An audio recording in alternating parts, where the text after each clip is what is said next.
It was a really brave thing to do, was to start working with women who were not seeing success. I pivoted from a challenge, which was a very group setting way of doing things, to actually working with them one-on-one, because I for sure understood one thing very early on, that losing weight in general is different from losing weight with PCOS. Like that was very, very clear to me. That whatever template people use to lose weight, like men, women without PCOS, is very different than women with PCOS. So I had to understand and deep dive to understand what is actually going on with them. And I realized, oh my God, PCOS is an incomplete diagnosis, but it's incomplete because there are several root causes, several hormones that actually drive your PCOS. Unless you start working on them, you will not see the kind of result you want to see. I'm your host, Tiffany Gilliland, an Australian business and mindset coach with 10 years experience in online marketing and the creator of the Business Bravery framework. I help coaches to be brave so you can sign more clients even if you hate marketing and sales feel icky. From signing your next paying clients through to launching that dream group coaching program, the Business Bravery framework helps you take bigger leaps without the mindset spirals. It's helped my clients double their investment in me, make thousands of dollars, and truly build their dream business. In this episode, I had the pleasure of chatting with Aditi Guha, who is a certified nutritionist and the creator of the PCOS Transformation Academy. She's helped hundreds of women with PCOS worldwide manage their weight, restore their fertility, and balance their hormones through a root cause analysis and an evidence-based approach. Her unique method is inspired by her own health journey, which led her to discover how nutrition plays a key role in the connection between weight and hormones. She believes that no two bodies are alike and provides personally tailored meal protocols and guidelines for each of her clients. Aditi is also a sought-after speaker who has shared her expertise with corporations such as Unilever and Google. With that said, this is an amazing episode, and I can't wait to share with you Aditi's stories of business bravery, past, present, and future. Now, who's ready for some business bravery inspiration? Let's dive in. I am here with the amazing Aditi, and I am very excited to talk to her about all things that she does with helping people with PCOS. This is something that is very personal to me simply because, yeah, I have PCOS. So I've been very excited to connect with Aditi and get to know her better. And yeah, very excited. So Aditi, thank you so much for taking the time to come on and share your stories of bravery. And yeah, tell us more about you and your business, who you work with, and the brave things you're doing right now. Well, first of all, thank you so much for having me and giving me this opportunity. So, yes, I'm Aditi Guha and I am a PCOS nutritionist. I basically am a nutritionist who specializes by working with women who have this condition known as polycystic ovarian syndrome, or usually known as PCOS. I'm also a mom to a 17-month-old toddler. And currently, as we speak right now, as this podcast is recorded, I'm 33 weeks and 5 days pregnant with my baby now. Yes, so that's a little bit about me. Mhm. And yeah, so sorry, you had a long, what are the other questions? Really? You can't remember all 500 questions? Oh no. Yeah, so tell us about like who you work with, who you help, and what brave things you're doing right now. So, Okay, so just to give you a little bit of a background, like if have you ever gone through this experience where you're doing everything right, you're eating the right food, you're working out, and still not losing weight? Well, this is a very common phenomena, and if you are someone who's like nodding your head aggressively, it is very possible that you have this condition known as PCOS. Okay, I think there is a fire truck. can't hear that on my end. So, Okay. Yeah. So I actually started out as a corporate nutritionist. I used to work with companies like Unilever, Google. And I started out by basically doing challenges with, like, say, a specific department or their leadership team. And I was just organizing these challenges that would last for 15 days and a month, introducing good micro habits that would actually lead to weight loss. Everybody was losing weight except for this one group of women. And these are the women who ended up having something in common, and that was PCOS. And my first reaction was, I am not going to work with them. I'm not having them in my challenges. They are ruining the success rate. And and I was telling this to my husband. I'm like, I don't know how to get rid of them. And my husband is like, if you are such a good nutritionist as you think you are, then you should be able to help them. And that is the probably the first brave thing I have ever done. Mm. I think starting a business on working on your own is always a brave thing in general. Yeah. But I think that for me, it was a really brave thing to do was to start working with women who were not seeing success. And I actually I pivoted from a challenge, which was a very group setting way of doing things, to actually working with them one on one, because I for sure understood one thing very early on, that losing weight in general is different from losing weight with PCOS. Like that was very, very clear to me. That whatever template people use to lose weight, like men, women without PCOS, is very different than women with PCOS. So I had to understand and deep dive to understand what is actually going on with them. And as I started working with them, I realized, oh my God, like PCOS is an incomplete diagnosis. Like, okay, it's just a diagnosis, but it's incomplete because there are several root causes, several hormones that actually drive your PCOS. And unless you start working on them, you will not see the kind of result you want to see. So Mm. typically, a person could have six different root causes, or somebody could have one really prominent root cause. But 95% of women with PCOS actually have more than one root cause, which Mm. makes the work very interesting because it really requires that kind of personalization. And so, yes, that was the thing I actually did. And I think it took me a year into working with a lot of women with PCOS. Like I was working with others as well, even at that point. It was like it took me a whole 1 year before I actually pivoted to saying that I work as a PCOS nutritionist. I specialize working with women with PCOS. I think that was the second brave thing I did in my business because at some point you do think that this is going to eliminate so many other people. Like, Yeah. I was working with men, I had a lot of male clientele, I had a lot of other people working with me, so I did not know how this would work out. But one of the reasons for pivot, there were two reasons for pivoting to this. One was the satisfaction. I really, really feel like working with women with PCOS gives me the highest satisfaction because everybody is so unique and you learn so much in the process, of like digging and finding out. Like it gives me the joy of being a detective. Like I feel like I'm a detective, and I'm a huge crime fiction buff, so I'm a huge Agatha Christie, Sherlock Holmes fan.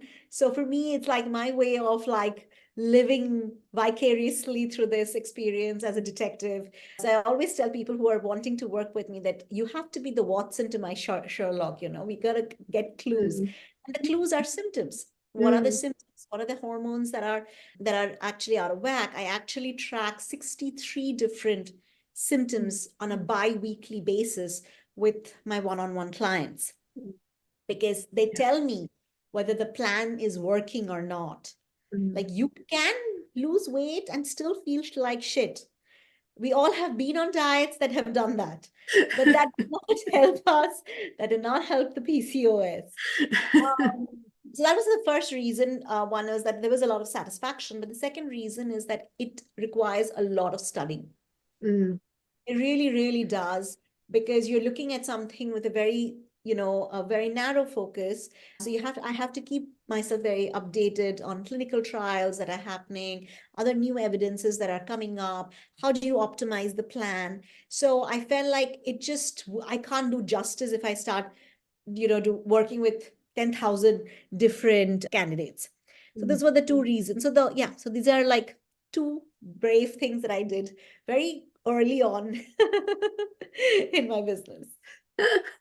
Oh, wow. Yeah, I can imagine. Part of me wants to joke around that I can blame the butler for my PCOS because that whole mystery thing. But yeah, so it's very interesting that deciding to work with people who were the hardest clients. Like I know so many of us, we come up against people who, oh, like they're not the ideal client. And like we're like sort of as like what we're encouraged to do is to like go for the people who are our ideal clients. They're the easiest to work with and everything. So yeah, how was that process for you really making that decision? Like what shifts did you have to make in order to kind of go with like what it sounds like maybe your hardest clients at the time? And whereas I think probably now you might say they're the absolute ideal for you. So yeah. I think that they were never hardest clients, Mm, honestly. I think mm, women with PCOS are some of the nicest people. They are really. yeah. I love them. I love my clients. I have very, like many people ask me, what are your horror stories? And maybe I'm very good at eliminating people at the very start, Mm, like through my content. I think that should be the job of your, Instagram content or whatever things that you put out that is free should do a very good job of telling people who you don't want to work with. mm, But most of the people I end up working with are and apps they're very sweet, and I felt like these are women who were not heard. mm, They were not heard, they were not seen, they were not given their due, mm, because all they were told unanimously, irrespective of the country, irrespective of the race, was lose some weight, mm, come back when you want to get pregnant, mm. lose some weight, Yeah. eat less, work out more. I think that in a way, I have lived, this is my fifth continent I'm living in. I've lived in Asia, I've lived in Africa, I've lived in Europe. This is North America, so sorry, fourth continent. But in the whole experience, I have never found something so unifying. I Mm, have never found so unifying when we look at, different race, different languages, different cuisines, more than women's hormonal health. Because mm, women across the world are being gaslit in the same fashion. So somebody like you who is like mm, across the world in a very different time zone can relate to something that I am saying. mm. And we not even in the same continent and we've never met in person. It's Yeah. relatable because this is what is happening to all of us. But so it's a great thing. I felt like these women really needed some compassion. Mm, And my reaction mm, initially was probably the kind of reaction they get very often. So mm, they are so they have been under this so long, they don't even feel bad. They don't mind it. Like, they don't mm, think they think that yeah, they don't have willpower. mm, Yeah, they probably are, it's their shortcoming. mm, But I basically started thinking like, what if this is a symptom? mm. Like this Yeah. craving is the problem. Mm, Like, what if this craving is saying something else? mm, And that's where I basically went down the rabbit hole of looking into different literature around PCOS. And basically, I realized that, oh my God, like these other root causes, these symptoms are exactly mm, a sign, mm, including the weight gain, including mm, the missing period. These are all actually symptoms mm. of Yeah. PCOS, and that Yeah. needs to be addressed. So Mm, I don't think it was difficult till I made up my mind.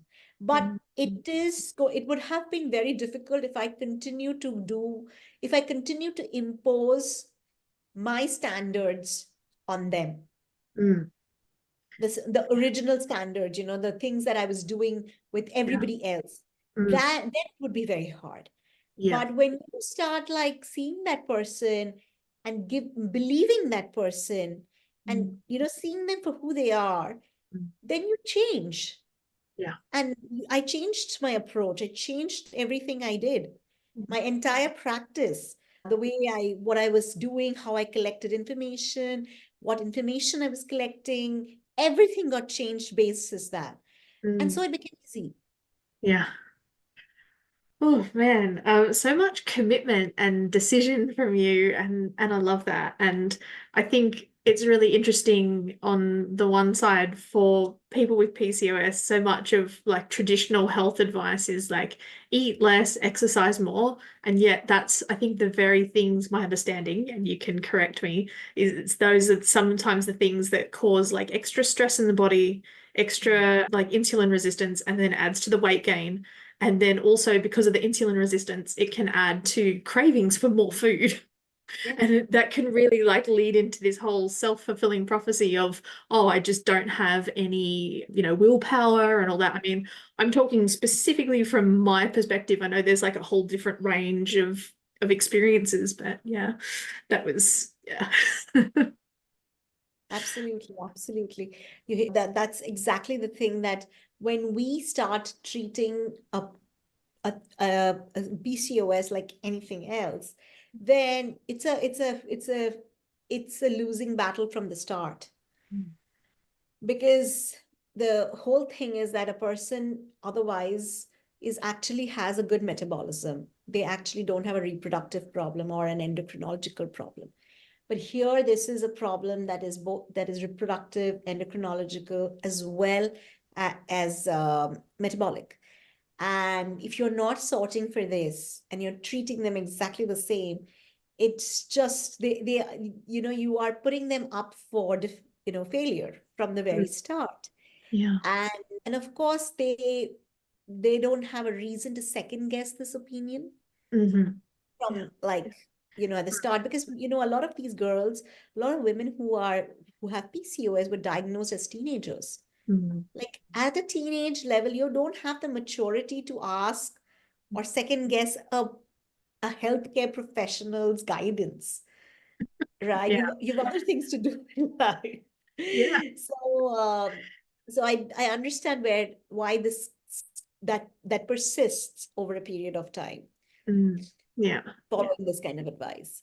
Yeah, yeah. And I mean, I don't know what it's like now, but I know, like, for me, I didn't get my diagnosis as a teenager, but I know I had friends who had, and the immediate thing was, here, go on the contraceptive pill. That'll fix everything. Like that. And I don't know if that's still the case of what they do, but yeah, again, that's even harder to get answers because then all of like it masks symptoms or yeah, Absolutely.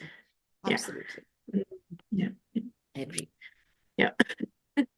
Okay, so I'd love to know, like, what brave things are you working on for yourself now in your business? So currently, I have a one-on-one offer that I exclusively do. That's actually my favorite thing. And I'm very attached to it because I love working with people one-on-one. And of course, I have a 7-day meal plan. But given that I am pregnant, and I have been thinking, is that I wanted to create a self-paced program for people who either who need something in between. Like, they probably don't want to work one on one. There are a lot of people who want to do or figure it out for themselves. Mm-hmm. And there are also people who may not be able to afford working one on one. Either ways, there's an opportunity, I feel, for actually giving out the knowledge that I have, that is usually exclusive for my one-on-one clients, in a more compact form, to people who can actually get a little, at least get this, at least understand what are the myths from the facts, can separate these things, and get some sort of guidance that is currently missing in their life. So it is a brave thing for me, because I have been very attached to this one-on-one thing. I love interacting with people, and I love, I know a lot of people who don't want to do client work. I love doing client work. It Mm. gives me a lot of energy. So it's a brave thing, because I'm doing something that I'm not like, oh my God, this is not me. But I still think that it would help a lot of women. Mm. Yeah, yeah, absolutely. So how do you move through it when your brain feels like this isn't me? How do you work through that? I think over a period of time, I have started looking for response. And this may sound very woo-woo, but I actually very briefly had a thing with human design. I don't know if you are familiar with human design. Yes, So the high level basics, not all the yeah, details. even Yeah. mine is very high level basics. Yeah. But I do believe, so I'm a manifesting generator. And one of the Me things too. they say for manifesting, oh, you too? All right. That explains why we vibed so much. So yeah, as a manifesting generator, they say that you should wait for response. Like you should wait for the initiation Mm, rather than you initiating. mm, So I kind of try doing something of that sort where I would like set out a poll and then wait if there is a reaction, if there is, and also be very observant of the kind of questions I'm getting on a daily basis. Like, what are people asking me all the time? And I think that when I look back at some of the decisions I made, how it was actually like the truth is the women with PCOS chose me. I never chose them. mm. They found me, they chose me, they made me do all of this. So in a way, I'm like, okay, I'm going to put out some ideas, some feelers for the self-paced course and let them only guide me and help me shape it. Mhm. And now I think I have started enjoying this because then I'm like, I don't know what's going to happen because it's not really my idea. So I'm like, okay, let's see where this goes. Oh my gosh. Yeah, I remember learning about that whole response part of the human design thing. And yeah, it definitely, I don't know, yeah. It was a bit of an eye opener, but by the same, and like it sort of explained why for me, like trying to make things happen didn't quite work. But yet, but my personality is like, well, I'm happy to work hard. Why can't I just make things happen? And so, Yeah, yes, that whole response part, but then also being able to put something out there so that you can get the response as well. yeah. So, yeah. Same. I was also and then I started also seeing the signs of frustration because they say that that's not yourself if you have a manifesting generator. Yeah. But I think even if you forget about the human design part, it's a great way to kind of everybody should have a different. I think it's good to experiment and understand how different modalities work for everyone. The way I see it is that, yes, I'd like to think, look, do it. If I'm getting too frustrated, probably I'm not doing it right. So Mm. maybe I should pivot. Maybe I should change. And I think I was having this too much frustration making things happen. Yeah. So might as well be chill and wait for sometimes patiently for signs to come. Yeah. Oh my gosh. I don't know about you, but patience is not usually my strength. Like, Neither is it mine, but I do think having a toddler makes it easier. oh wow. Yeah. Absolutely. Oh, okay. So yeah, I love that you're working from one-on-one coaching and then putting in something like sort of a self-study option for people and that kind of thing. Have you had like have you put that out to people yet and gotten the response for that or Not yet, but I am like kind of scoping for the information. Mm. Yeah. And then I'm going to see how it happens. Like I'm right now thinking it's going to be self-course. It could be something very different from what I'm thinking. Mm, But I do think it needs to be something in between what I have, my two offers, because one-on-one is a very high touch point. mm. Also, Yeah. it's a minimum 3 months commitment to work with me. Hmm. So I think it's beautiful. And it just definitely works. But I do think that there are a bunch of people who really want something in between, who Mm. cannot do a very high touch program. And some people just like DIY. Mm. There's a Yeah. bunch of people who really don't want customization. They just don't want to do it. So I think that's a cool thing. The Mm. other brave thing that I kind of have already done, but I'm also still doing it, is I actually now have a continuity program. Okay. It also took a long time to put out for me Yeah. because I was like, after people were finished working with me one on one, Mm. they would just go Mm. their ways. Yeah. And then many times they would come back or they would either continue for another 3 months or whatever. But I felt like the second time around or third time around, it wasn't the same thing. Mhm. It just like feels like they need more accountability. They don't need that kind of diagnosis because you Okay. have already got that in the first 3 months. Mhm. And the thing that I really wanted to do at that time was to do a group, like a hybrid. Like you Mm. have some group calls and then you also see me one-on-one. And that was like very difficult for me to put out. Like it was my resistance. And and some women were very resistant who worked with me one-on-one, like, I don't know if the group will work, etc. Should I join and all of that? And I am blown away how well it has turned out.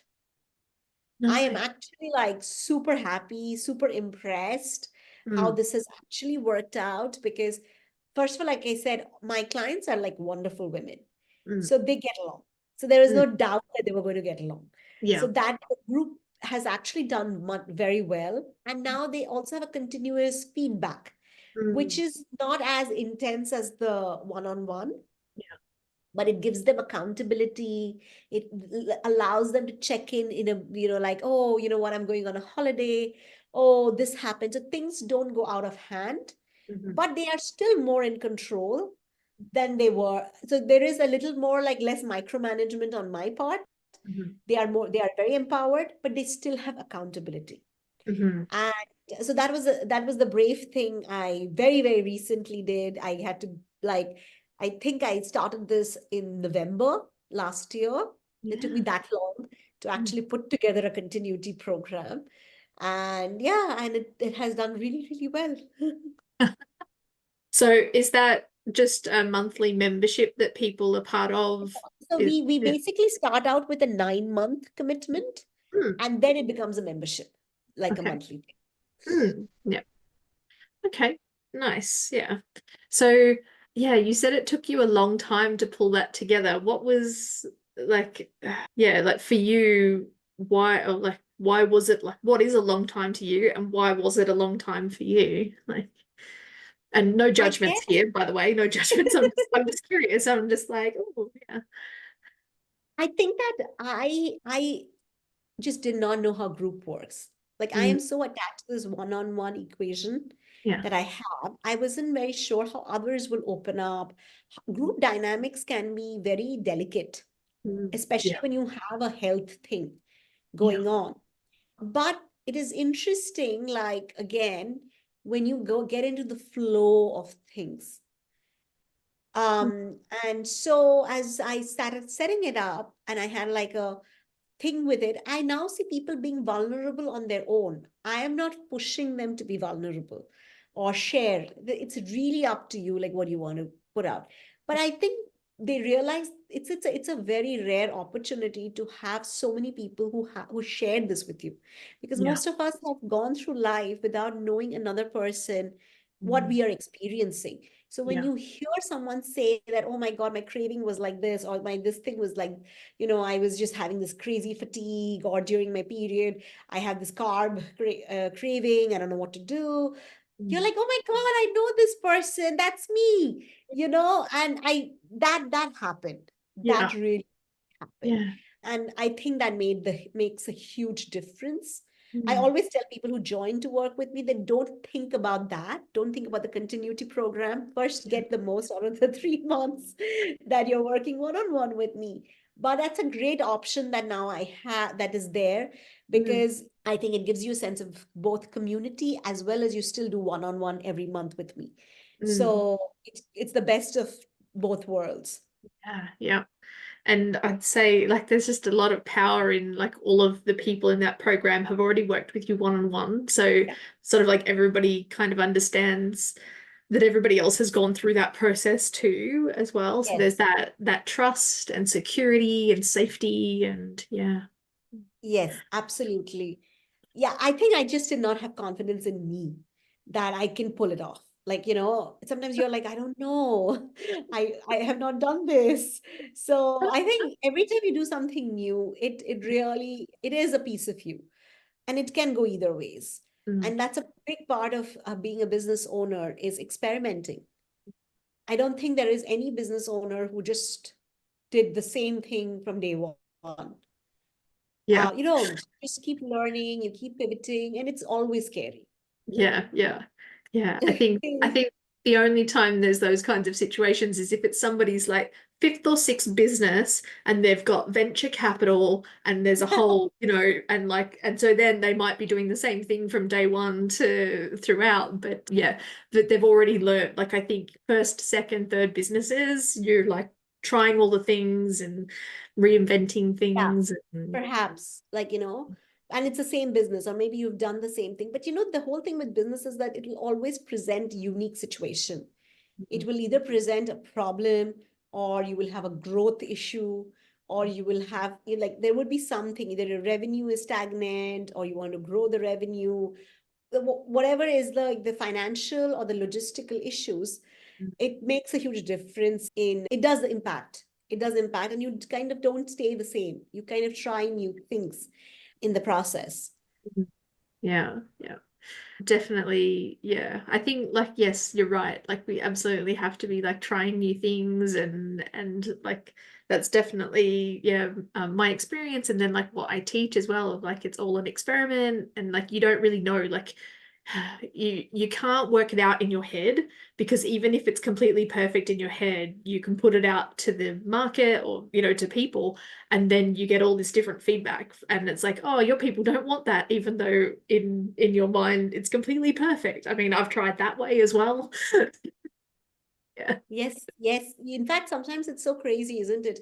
Like if you have worked with coaches, business coaches, Mm, and they are advising you to do something in a particular way because it has worked for them, yeah. and you do it, it doesn't work. Yeah. It just doesn't work. And I think that's a very interesting paradigm to understand that, okay, only you know your business the best. Mm, yeah. It's the Yeah. same thing even with and even when it's the same thing, I actually use the parallels of it in my coaching with women with PCOS. I Mm, still ask everyone to always track their symptoms.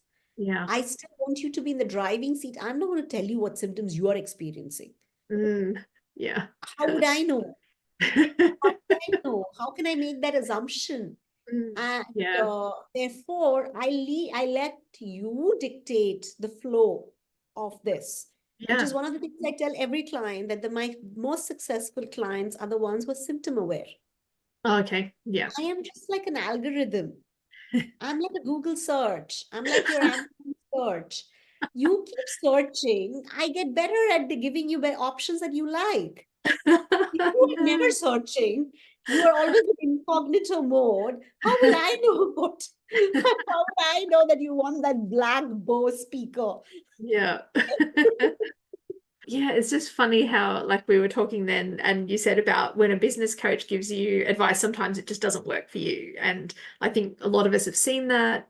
Have you experienced that with your clients where it's like you're seeing symptoms and it's like, oh, that reminds me of Jane who had this situation and but then it's still not quite right? Has that ever happened?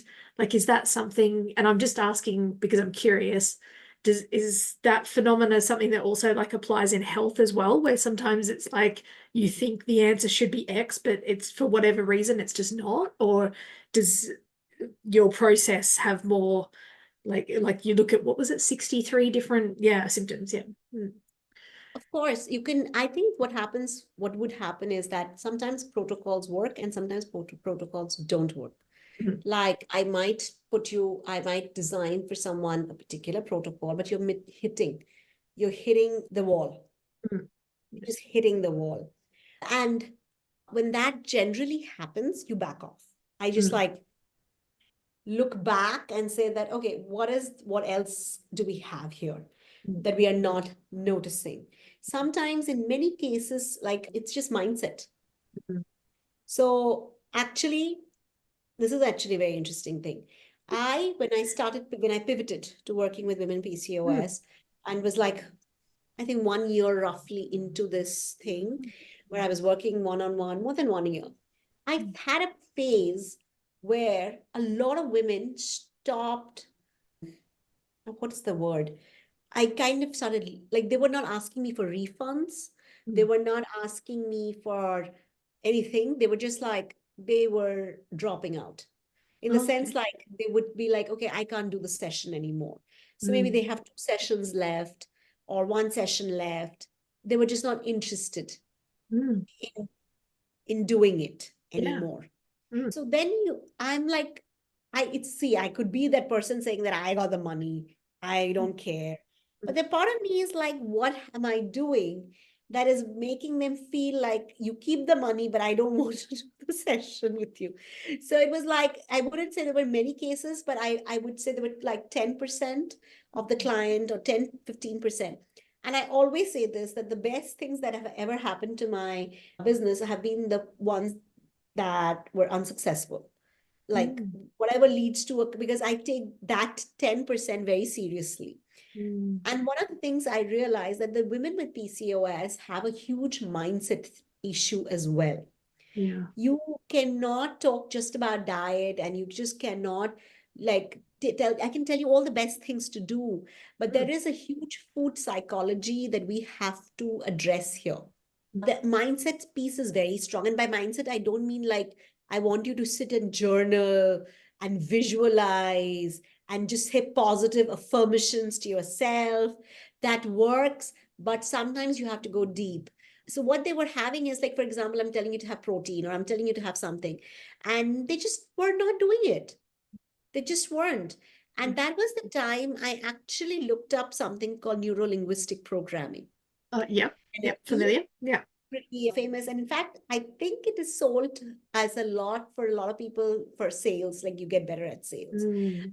But I was like, no, I want to understand if there is something else that I can do here. Mm. And NLP was a big game changer because I think somewhere I got to understand them as people more, even more beyond food. Because some people, like if they are not able to follow something, like sometimes I can see I'm giving you a guidelines and you're repeatedly not able to do it. You're Mm. just repeatedly failing. There is no point telling you to do that more. Yeah. You just have to try harder. It's like if trying harder or Doesn't work. motivation was the thing, it So would have then happened I by now. actually pivot and we basically do a lot of mindset work. Mm. And sometimes it has been game changing for them because it was a different approach.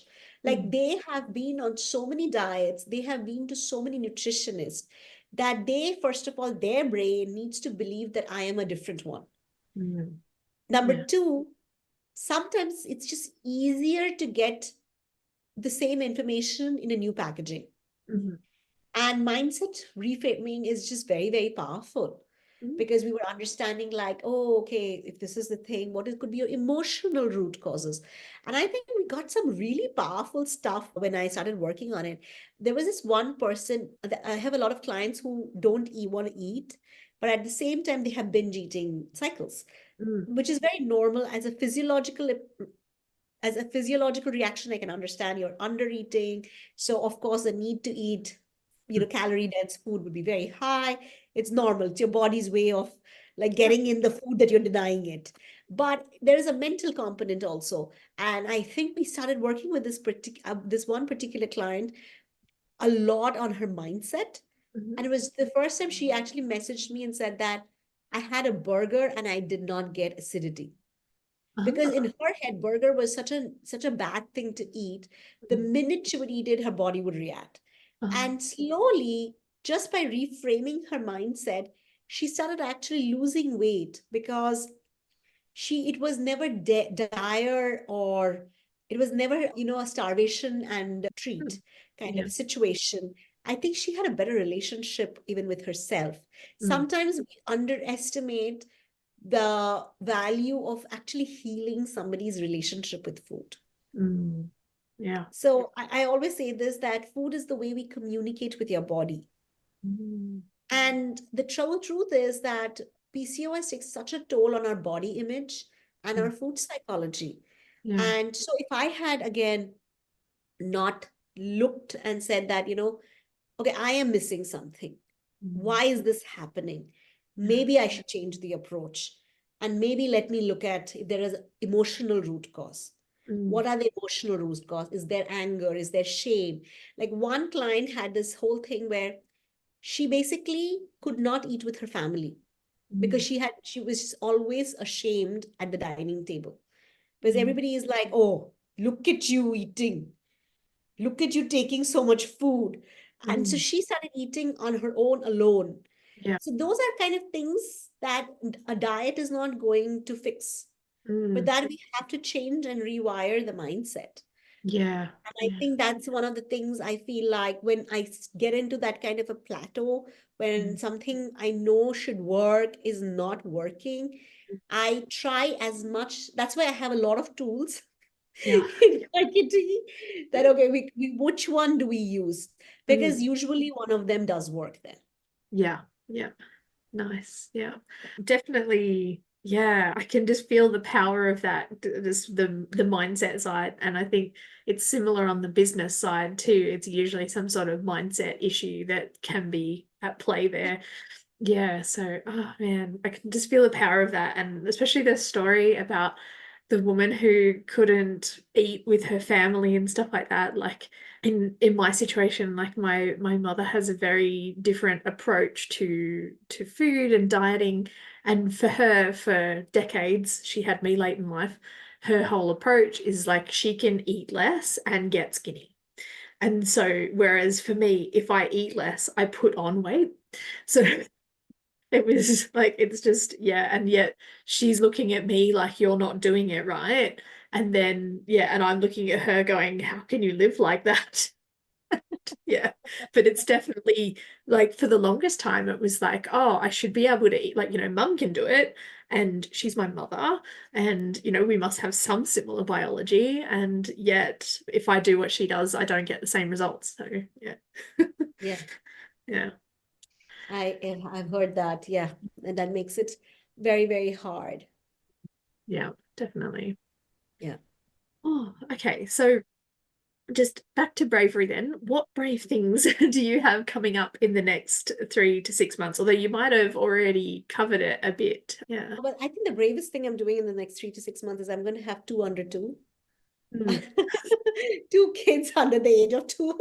Yeah. That is going to be the bravest thing. But I think that the other things are going to be very interesting this time for me because I am not taking a maternity leave like the way I had done it for my first kid. Yeah.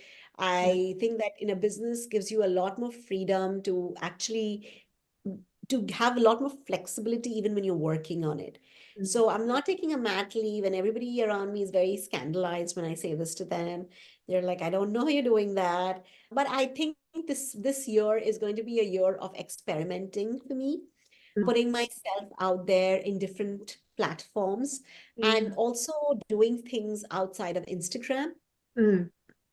I think Yeah. that for a very, very long time, I was very attached to Instagram. And it's a really good tool. It's a really Mm. powerful tool. But Yeah. I think that I think that there is something to build other connections. Mm. Like, Yeah. there could be other ways to connect with a different type of audience. Mm. And podcasting is, say, one of those things, Yeah. which is like, I met you and I Mm. now you have a different audience. And Yeah. it's a very different style of connecting with people because I think like after some time, the reel and that carousel post and all of that just gets the same. Yeah. And I mean, it's great tool. I'm not bitching on it, but I'm just saying that I want to try a lot of different things because I figured that this would be a year of nicely experimenting with the way I, you know, create awareness, the type of products I'm building, and what else can I do to help the community that I have built in Mm. different ways. Yeah. Yeah. Oh, yeah. I think that's really interesting that you're like trying lots of different things and all that. I think it'll be interesting to see how you feel at the end of the year and how you maybe feel about podcasting, because I think maybe that too, like you end up telling the same stories over and over again, like even on other people's podcasts and things. So that'll be interesting too. So yeah. Yeah, to see Mm, like how that pans out. But mm, I think that so many times in the first year, even though I was doing different things, there is a mm. part of me that was so scared to fail. Oh yeah. And so you end up following a coach or you follow whatever is happening in your business and other people, like what other dietitians or nutritionists are doing. But I think that there is something very liberating when you get out of that feeling. I do somehow, I don't know why, weirdly feel like both my kids, the one that is out and the one that is in, actually have contributed to this. Because I think when you become a parent and you see how a kid like really looks at the world and approaches things, there is a lot of play in it, and I feel like I want to bring that play to the business. Oh my gosh, I love that so much. Definitely, that has been my approach too. Maybe that might be a bit of a manifesting generator thing too, as well. Just that sense of play and fun, things like that. Yeah, Especially for us, like not wanting to get into frustration and some of that. So, absolutely, yeah, absolutely, yeah, yeah. exactly. Ooh, awesome. So, yeah, what do you think is going to be maybe the most fun thing or the most, I don't know, playful thing in your business in the next 12 months or I think it will be somewhere where I hit a plateau Mm. and then I kind of figure what went wrong. Because every time that happens, it's something like somebody is not getting a result or something is going wrong. I'm like, okay, what happened? What happened? And something amazing actually comes out in that process. Yeah, yeah. So I'm always now like, okay, this is not a bad thing. Mm, Before it was like, oh my God, why is that happening? And now I'm like, oh my God, this probably is the way, the business expands. This is the mm, way the coaching expands. This is the way I expand. And sometimes the failures are not even that of the other people. Sometimes the failure is even my personal ones. mm. So I have always been very, very vocal that I have endometriosis. I lost my fallopian tube to endometriosis. I went through an 11-hour surgery. I have conceived both my kids through IVF. And I my first child was like 3 days before I turned 39. And my second child is in my 40s, so very late pregnancies. Yeah. So this itself, it's also a something, like it gives me an opportunity to explore other things even through my own body. That, Mm, oh, okay, now I'm very excited to talk about how can you get IVF success, talking about late pregnancies, because we are so much told. Like, I remember my entire 20s and 30s was about like, oh, you need to get married before 30s, you need to get married before you're gonna have kids before 30s, you need to have kids before 30s. And I'm like, I can't even get a guy, how will I have kids? Wow. First thing that is I need a sperm. So I actually like it almost made me feel like I was sitting on a time bomb. mm. Yeah. And look at what happened. Like, I actually ended up having my first child 3 days before I turned 39. Oh, And I think like nobody would have said that. And it was my egg. It was like we did IVF, we had the first time success. I went into IVF the year just like at 38, 37 end. yeah. And so it was just like it's very eye-opening for me that okay, my body has gone through this, and therefore I could probably help people. So Mm, there is always a lot happening around you to take inspiration. yeah. Yeah. Oh, So that's what I think.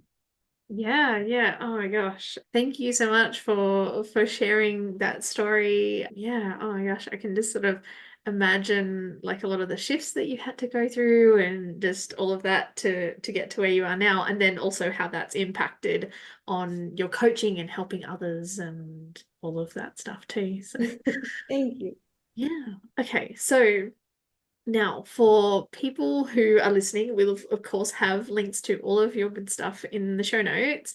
However, for people who are like me, who are like, "Oh, I don't want to look at the show notes, I'm just going to go straight to Instagram or whatever right now," where's the best place for people to connect with you and to find out more about the amazing things that you do? So you can find me at on PC Instagram.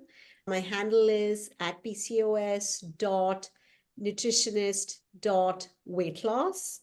Basically, PCOS nutritionist for weight loss. So yeah, so PCOS dot nutritionist dot weight loss. You can check my website. It is Aditi Guha, ADITIGUHA.com. And if you are looking for free or useful free stuff, you can always go to aditiguha.com//freebie, Mm. FREEBI, BIE, sorry.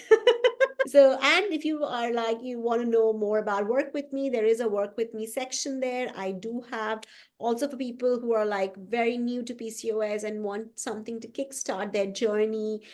They just are very clueless. I do have a 7-day meal plan, which is best that you check out in the show notes, the link to it. And if you have questions, you can always DM me on Instagram. I'm very responsive. I'm very quick to respond. Awesome. Okay, thank you so much, Aditi. It has been amazing talking to you. Are there any last words or anything that you want to say before we finish up? Or So first of all, thank you so much for inviting me. This was such a joy to talk to because I usually end up talking a lot about PCOS, but I never talk about the business side and the kind of decisions I make. And, talking to you through the process made me realize, oh my God, I do a lot of brave things. common thing when people meet me now, it's like, I didn't think I was It's like, yeah, brave, but I actually. do. And I think that's a very interesting space. Like we all underestimate the brave things we are doing on a day-to-day basis. And every day, like honestly, we are doing something. And I think it's a great way to this podcast was a great reminder for me to not take even the slightest decisions that I have made actually lightly. So thank you for doing this. Thank Yeah. you for like, even like giving me this realization. Oh, good. Oh, amazing. Yeah. And actually, it was sort of similar for me when I created the podcast. Like, I thought it was going to be helping people to launch, and then it became so much bigger and better, and that kind of stuff, the stories people share, much like yours. And yet I found that actually when I looked back at my life too, it's like, oh, actually I was brave here and brave there. And it's like this sort of connection of dot points of bravery that led me here that I never would have thought about. So yeah, I wouldn't have Absolutely, called. absolutely. Yeah, absolutely. I think that, there are times where we typecast ourselves because of our old self, but we are actually moving forward every day.